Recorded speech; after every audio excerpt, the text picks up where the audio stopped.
Miles College Band Room with the maestro himself, Professor Willie Snipes Jr. How you doing today, DJ? What's going on? What's going on with you, Prof? We just sit here. We got the crew here with us. Shout out to my man Tape Master for putting this thing together. You got DJ the Video Master and my brother Steve Yarbrough in the house. We're doing a little interview set for Miles College Band. Miles College is been known as one of the best kept secrets in the SIAC. And did I say that? I mean the best kept secret in the band world, period. Today, you guys are taking on Albany State University. Yes, sir. Can you tell the band world, for all those youngsters out there and everybody else that sees that final product, of what is the preparation process of them looking like that? Well, thank you, DJ, for that introduction. That was very nice of you. Getting ready for any band, not just Albany State, we make sure our students are well fit on the field.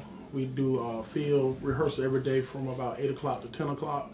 And then we also make sure the music portion is where it needs to be, like songs we're going to play during the game in the fifth quarter. Albany State is no light band. They're going to sound good. They're going to come in here, they're going to do their job. So we had to make sure that our students were prepared if Albany State throw a march or hip-hop song or anything like that. So our students rehearsed about 75 songs this week to make sure that we had the things we needed to do. Also, we're defending Albany State at home this year, and we want to make sure that our students understand that whenever you defend a home, you can't leave the stadium first. So we, like I said, we went over about 75 songs this week to ensure that we will be able to play through a fifth quarter for whatever time Albany State want to play with us. Also, the students are getting ready for midterms, so we made sure they had their tutorials this week. One of the biggest things here at Miles College, the recruitment and retention. Right now, we're retaining about 85% of our band every single year, about 85%.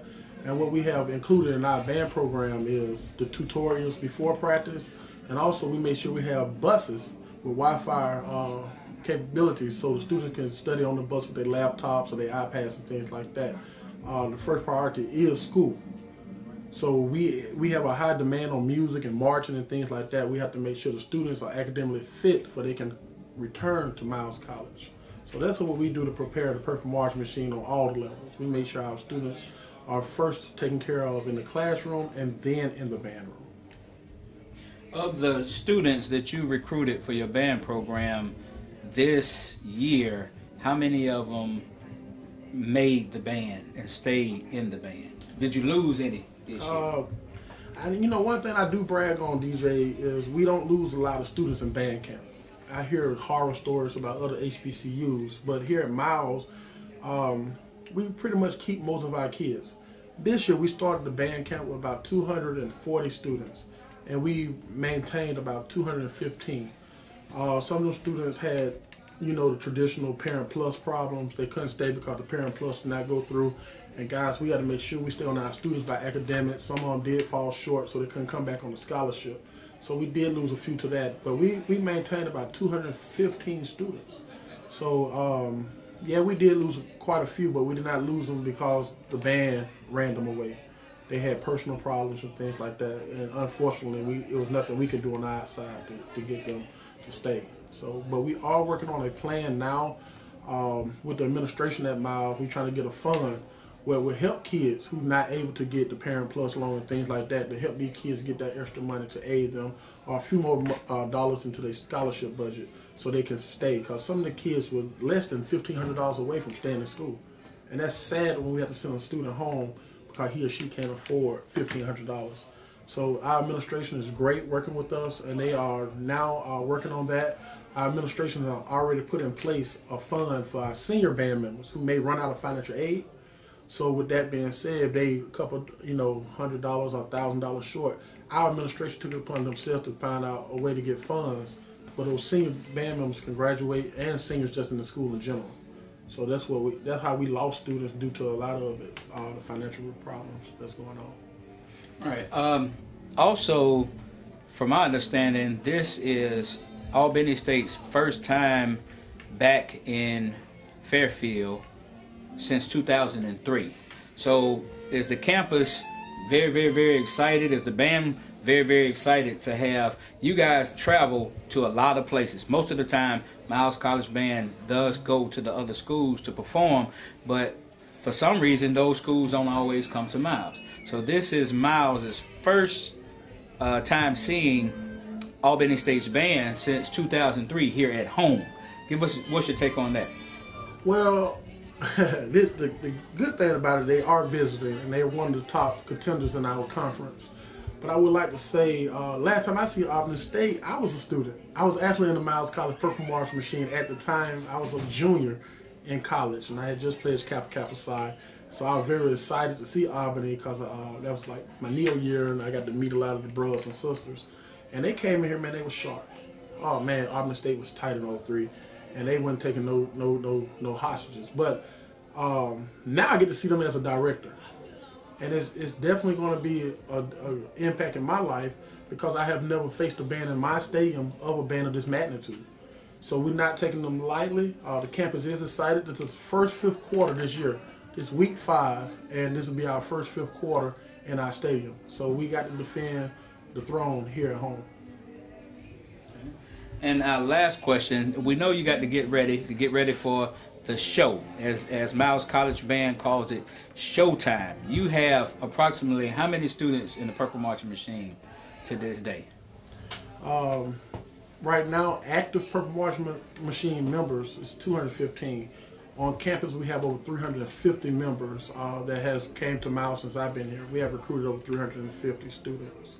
So, like you said, it's showtime. It's definitely showtime, but we cannot let the reputation of the band go down thinking that this is a light game. So we made sure we conditioned the students and got them prepared for today. So we're just going to make sure we do our job. We're not going to try to do anybody else's job but Miles. We're going to be Miles today, and hopefully Miles do what they need to do and prevail a victory today over Albany State on the football field also. Awesome. So now, with these 215 plus, and when we get back, we're going to get into some different interviews with different students, staff. But before we even hear the Miles College Marching Band, for those students, those high school students out there that's battling between Miles and Albany State, what gives Miles the edge? The excitement. The excitement, definitely. There's no other band in the nation that can give off the energy that the Purple Marching Machine gives off. When we go into Albert Salon Stadium today, it would not be anything but electrifying. I guarantee that. Just like Coca-Cola and Pepsi is a brand, the Purple Marching Machine is a brand, and I stand behind it 100%. I know this band's going to do what it's supposed to do, and it's going to show up, and it's going to show out. And the reason I know that is because we practice, DJ. And in the rehearsals, I see the excitement. I can see it in the kids' eyes. All my kids want to be here. My kids don't get on the internet and say they want to go to another school. My kids don't transfer to other schools and be in the band. My kids stay right here with me 4 years and graduate because they are excited about the program. With that being said, we have to see halftime today between Albany State and Miles, and you be the judge of what you call a good band and a bad band. But I guarantee you, you will like Miles College today. DJ the Video Master here, live with an exclusive with Tape Master and Mr. Steven Yarbrough. We're here with the band director from the Albany State Marching Band, Mr. D. That's How you doing? What's up, bro? Huh? What's up, man? We're here live at Miles College. It has taken Albany State 13 years to come back here, and we just got through with an interview. Rubbing it in. We just got back with an interview with Mr. Snipes from Miles College. Yeah. And he had nothing but positive things to say about Albany State. He said the last time Albany State came here, they really showed out, and he was a student of the band. Oh, yeah. So what motivated you to make the trip this year? Well, Miles' band is probably, if not, well, it's safe to say they're one of the best bands, one of the best marching bands. Not only do they sound good, but they look good. So that's I admire Snipes so much for what he's done for that band program. Because Means had it, and it was rolling. And then Snipes was taking over, and now they're reaching another level. So it's a motivation for my students to come here. And, you know, if you want to be the best, you got to go up against the best. That's right. Yeah, right. That's right. your colleagues, SIAC and otherwise, nominated you for the president of the SIAC Bandmasters. Yeah. They look at you as the godfather of bands. Yeah. So how does that make you feel to know that they got so much respect for Michael Decuir? I tell you the truth, man, it is humbling.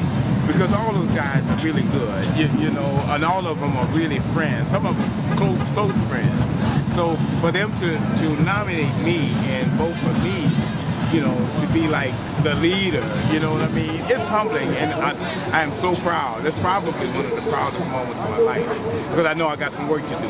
We got a lot of work to do at SIAC to get our band programs up.